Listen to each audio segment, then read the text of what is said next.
Привет! Я Юля Сайфа, художница. Закончился скетчбук, можно вытащить работы, отделить их от спирали и собрать новый скетчбук с ее помощью. Прежде чем показать, как я разбираю, вставляю новые листы, я хочу вам показать конструкцию в разных скетчбуках, которые собраны по одному и тому же принципу. Вот она, пружина. В зависимости от размера вашего скетчбука, размер этой спирали.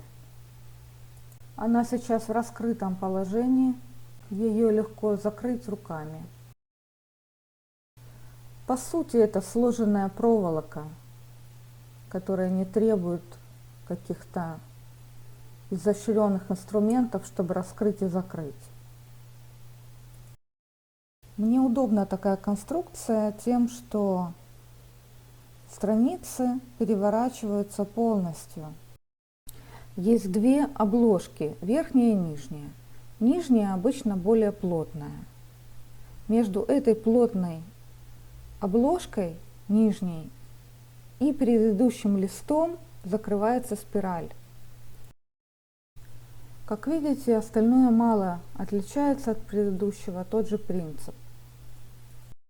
Несколько раз я переделывала маленький скетчбук, потому что мне нужна определенная бумага,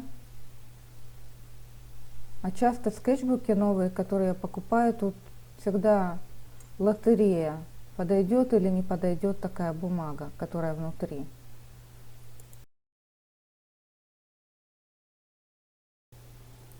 Ну что, разбираем, собираем, посмотрим это действие по порядку. Прежде всего, что нам понадобится.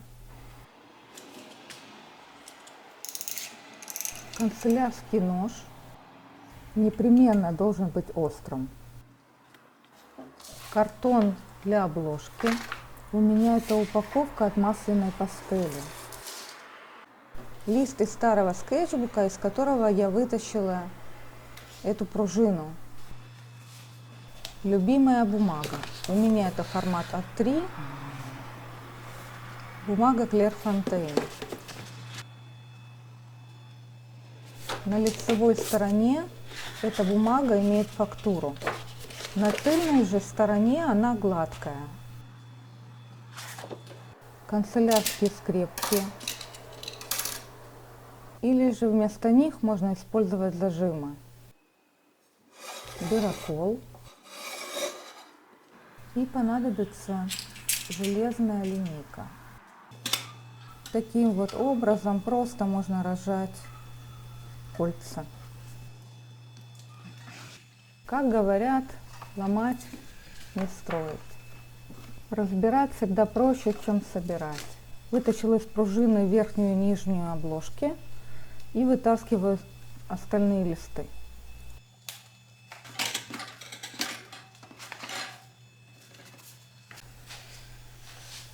Прежде всего подготовлю новую обложку. Для этого я беру старую и по ней расчерчиваю картон.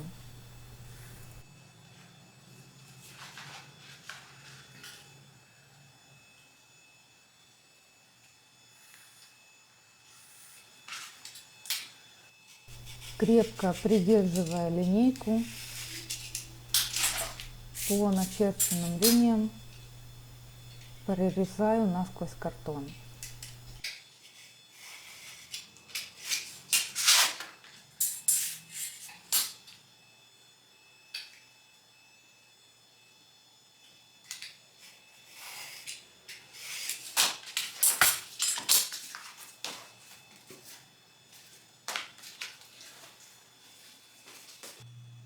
Я собираюсь свой лист формата A3 разрезать на 4 части.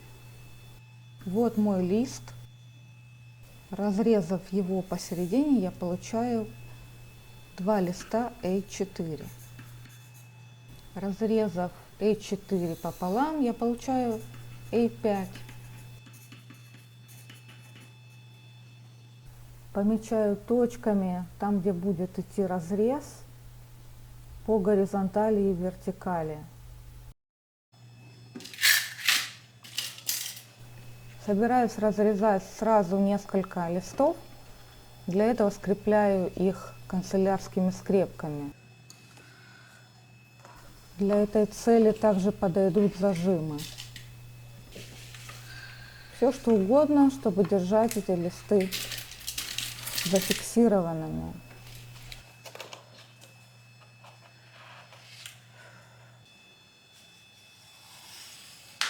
Я скрепляла вместе по 4 листа и возвращалась к этому действию несколько раз.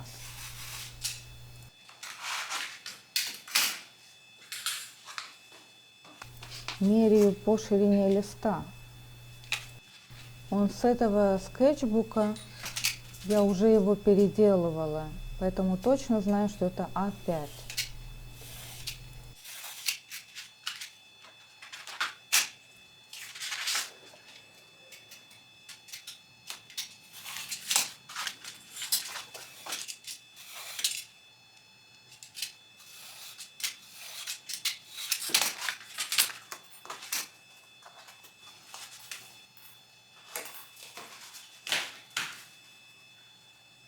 Далее иду делать дырки.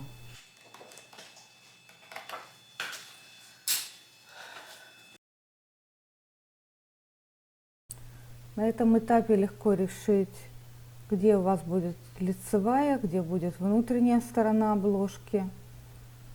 У меня картон не плотный, поэтому я соединяю обе обложки со старой обложкой и намечаю, где у меня будут дырки.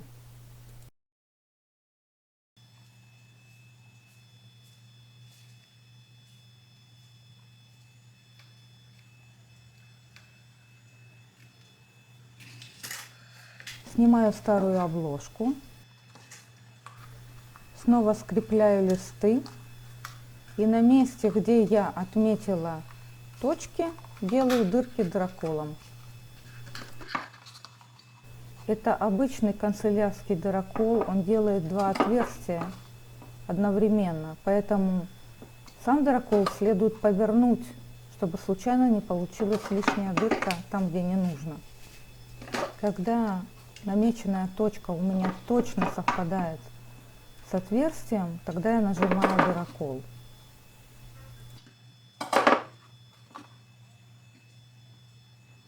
С внутренними листами делаю то же самое, только продумываю, где у меня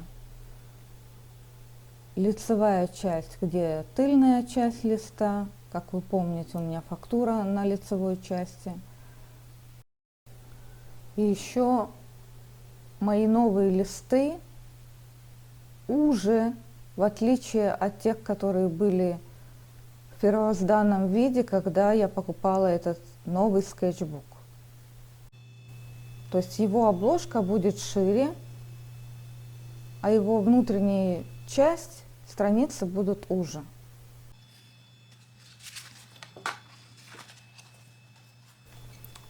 Обложки друг к другу повернуты лицевой стороной. На пружину я уже одела все внутренние листы, далее обе обложки. Ну и скрепляю это все пальцами. Как видите, имея инструменты, руки и голову, можно с легкостью сделать для себя скетчбук. Мне было бы очень интересно узнать,